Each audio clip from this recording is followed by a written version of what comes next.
जो लोग विरोध कर रहे हैं वो राजनीतिक रूप से ग्रसित होकर ये कुर्मियों का जो मांग है उसका विरोध कर रहे हैं। उनको शायद झारखंड का इतिहास मालूम नहीं है, इसका विरोध कर रहे हैं। उनको इस तरह का नहीं करना चाहिए, काहे कि उनको इस हम लोग का विरोध करने से पहले झारखंड का इतिहास जानने की ज़रूरत है। और अगर वो नहीं भी जानते हैं तो उनसे मेरा आग्रह होगा कि वो उसको जानने का प्रयास करें, और नहीं तो फिर हम लोग के साथ डिबेट करें।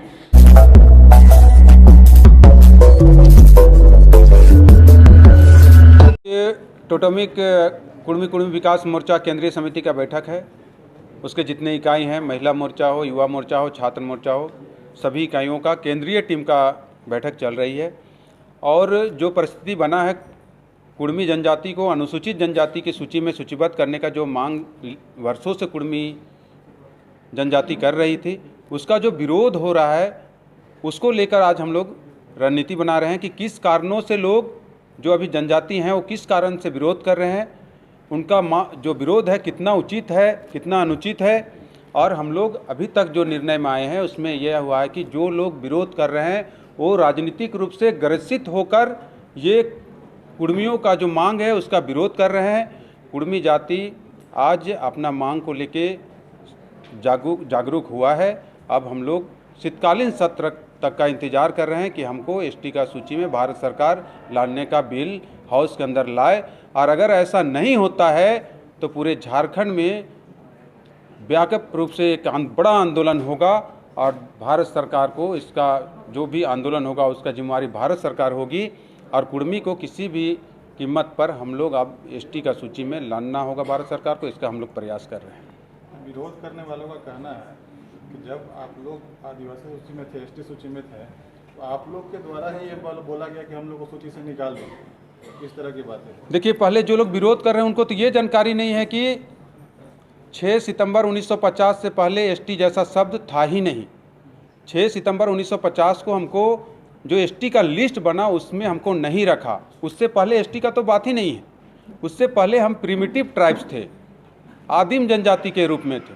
सारा रिकॉर्ड कहता है उस समय 13 जनजातियाँ प्रिमिटिव ट्राइब्स के रूप में, आदिम जनजाति के रूप में हुआ करती थी। 6 सितंबर 1950 को जो एसटी का लिस्ट बना उसमें हमको छोड़ा गया, और उसमें कहा गया कि सरकारी भूल है, भूल सुधार लिया जाएगा। लेकिन 72 वर्ष बीत गया, अभी तक भूल सुधारा नहीं गया है।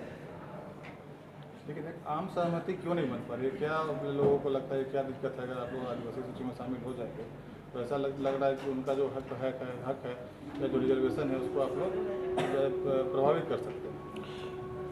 वो लोग राजनीतिक रूप से ग्रसित हैं। इस मामले पर लोग नहीं सोच रहे हैं कि अगर कुर्मी एसटी में जाएंगे तो राज्य 6 शेड्यूल में चल जाएगा, पूर्ण रूप से ये झारखंड राज्य आदिवासी राज्य घोषित हो जाएगा। ये इस बात को लोग नहीं समझ पा रहे हैं। वो लोग व्यक्तिगत फायदा के लिए एक दूसरे को जो एकता है आदिवासी मूलवासी करके, या फिर कुर्मी पूरे झारखंड वासियों का जो एकता है उसको तोड़ने का वो लोग प्रयास कर रहे हैं।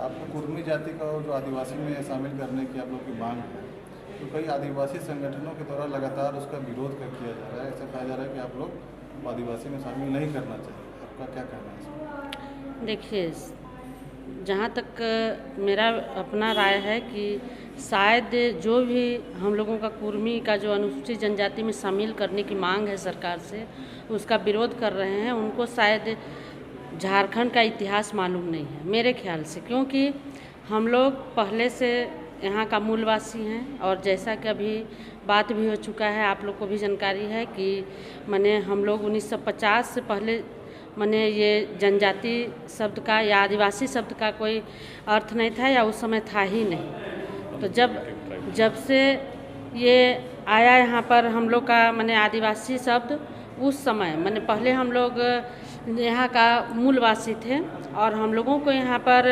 जैसे जितने भी और भी मूलवासी यहाँ के थे, जो और भी जनजाति थे, उनको जब शामिल किया गया एसटी में, तो जैसा कि हम लोग को जानकारी है कि किसी कारणवश भूलवश हम लोगों को अनुसूचित जनजाति में शामिल करने से छोड़ दिया गया।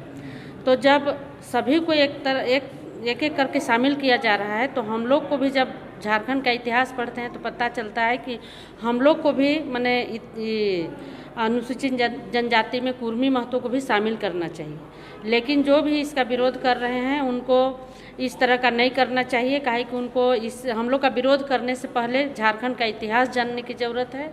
और अगर वो नहीं भी जानते हैं तो उनसे मेरा आग्रह होगा कि वो उसको जानने का प्रयास करें, और नहीं तो फिर हम लोग के साथ डिबेट करें और उससे भी वो कहीं से भी मैंने इसका गजट निकाल के पढ़ सकते हैं, जान सकते हैं, जानकारी ले सकते हैं। और जहाँ तक बात है कि हम लोग उन लोग का किसी तरह का हक या अधिकार छीन रहे हैं, तो ये ऐसी कोई भी बात नहीं है। ये हम लोगों की संवैधानिक अधिकार है अनुसूचित जनजाति में शामिल होने का, और हम लोग इसके लिए हर संभव प्रयास कर रहे हैं। और सरकार से हम लोगों की मांग है, पूरे झारखंड राज्य के लोगों की मांग है, कुर्मियों का, कि हम लोगों को अनुसूचित जनजाति में शामिल किया जाए। कई राजनीतिक दलों के द्वारा भी आप लोग का मांग को जायज़ ठहराया गया, लेकिन वोट लेने के बाद तो उतना तक ही सीमित रहा, उसके आगे किसी तरह का कदम नहीं बढ़ाया गया। इसको किस तरह से देखते हैं? देखिए, वाकई में बहुत सारे ऐसे राजनीतिक पार्टी में ऐसे सांसद विधायक हैं जो वोट के समय बोलते हैं कि आश्वासन देते हैं हम लोग को, कुर्मियों को, कि हम लोग जब पद पर आएंगे तो हम लोग आप लोग का हित में काम करेंगे, आप लोगों को अनुसूचित जनजाति में शामिल करने के लिए आप लोग की मांग को केंद्र सरकार तक पहुंचाएंगे। लेकिन वाकई में अभी तक कुछ हैं वैसे सांसद विधायक जो हम लोगों के आवाज़ को, हम लोगों की मांग को कैबिनेट में रख रहे हैं, सदन में रख रहे हैं। और हम लोग को उम्मीद है, विश्वास है कि आने वाला दिन में निश्चय ही झारखंड सरकार और केंद्र सरकार हम लोगों की मांगों को पूरा करेगी। जगन्नाथ महतो अभी आप लोग के समाज से है, मंत्री हैं जी। जब विपक्ष में थे तो लगातार वो मांग करते थे कि हम एसटी में शामिल किया जाए कुर्मी को, जब मंत्री हो गए हैं, 3 साल हो गया है, तो कभी तो इस तरह के बात को प्रस्ताव को नहीं लाए। देखिए, लेकिन इस तरह का माने झूठी आश्वासन नहीं देना चाहिए लोगों को।